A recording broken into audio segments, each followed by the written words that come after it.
His Excellency Mr. Mahmood Ali Yusuf, Minister of Foreign Affairs and International Cooperation, Republic of Djibouti, Honorable Minister of the Republic of Djibouti, Excellencies the Ambassadors, representative of international organizations, dignitaries, distinguished guests, ladies and gentlemen.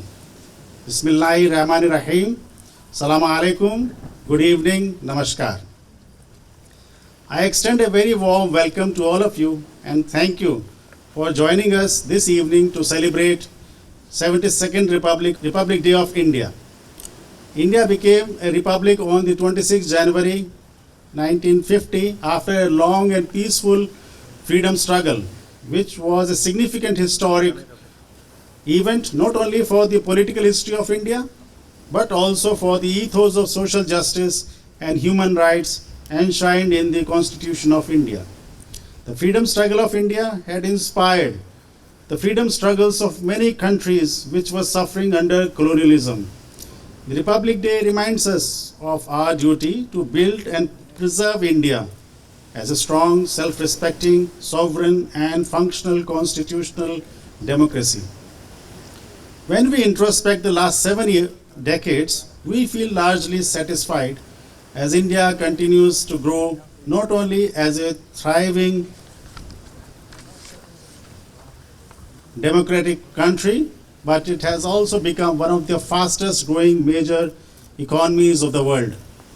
India has emerged as a proud nation of over 1.3 billion people and is ready to shoulder its global responsibility as a responsible country, while remaining steadfast to the values of inclusiveness, tolerance and oneness.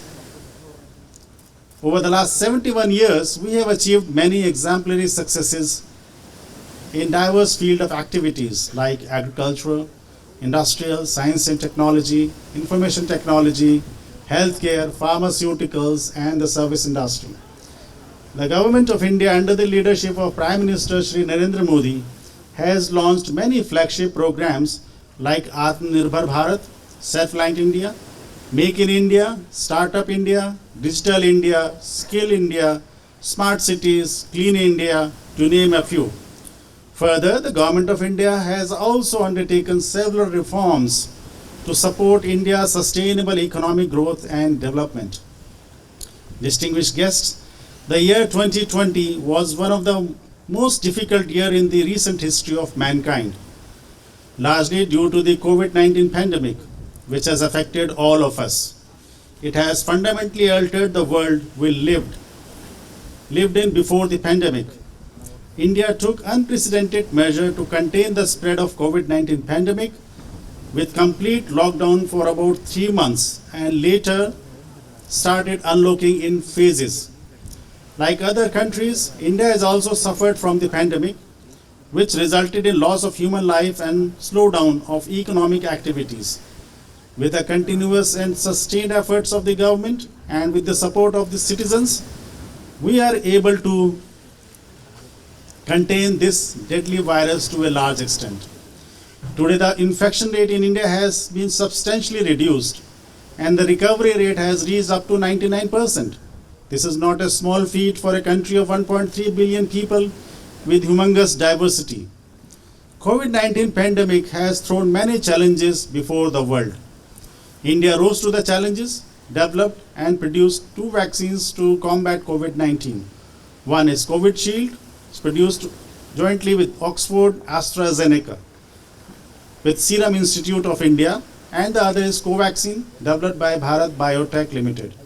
India has rolled out one of the world's largest vaccine inoculation program to immunize about 300 million Indians by July 2021. Following her firm belief in Vasudhaiva Kutumbakam, that is, the world is one family, India is offering COVID-19 vaccine to all the friendly countries, either gratis basis or at nominal government-to-government vaccine program under the Vaccine Maitrey program. It has started supplying the vaccines to the neighboring countries and Mauritius, Seychelles, Brazil, etc. India has also offered to Djibouti COVID-19 vaccine at government-to-government basis. Even during the height of COVID-19 pandemic, India has provided medical assistance to more than 130 countries to assist the global community in the time of distress. We are also supplying the medicines to Djibouti shortly. India highly appreciates the proactive steps taken by the Government of Djibouti under the leadership of President of the Republic, His Excellency Mr. Ismail Omar Guelleh, in containing the COVID-19 pandemic. The COVID-19 infection rate in Djibouti is one of the lowest and its testing rate is one of the highest in the region. COVID-19 pandemic has taught us that the global community is required to work together on major global challenges faced by the humanity like climate change, healthcare, and to make sincere efforts to live in harmony with nature. The mission shares the vision of the greener Djibouti of the President of the Republic and planted 150 trees in collaboration with the Ministry of Agriculture and Mayor of Djibouti to mark the 150th birth anniversary of Mahatma Gandhi. Distinguished guests, Djibouti and India are two young democracies and they are facing challenges to equip the young generation with the right kind of skills for employment. India is ready to support Djibouti in its efforts for skill development and entrepreneurship to create new jobs. We are offering scholarships to Djiboutian students under the ICCR scholarship program for higher education in prestigious universities in India. This year, the mission has granted 17 ICCR scholarships to them for various courses. Similarly, under India Technical and Economic Cooperation Program, we are offering both short-term and long-term training programs in India on a wide variety of subjects to executives, managers, and government officials. I request the Ministry of Foreign Affairs and International Cooperation to support us in reaching out to other ministries of the Government of Djibouti for I-Tech program. We are ready to enhance linkages at the university level and to promote scientific cooperation and exchanges. Gender empowerment is the priority of both India and Djibouti. The mission has collaborated with the Center for Social Action and Women's Empowerment under the Ministry of Women and Family for skill development of women. The training program will start soon.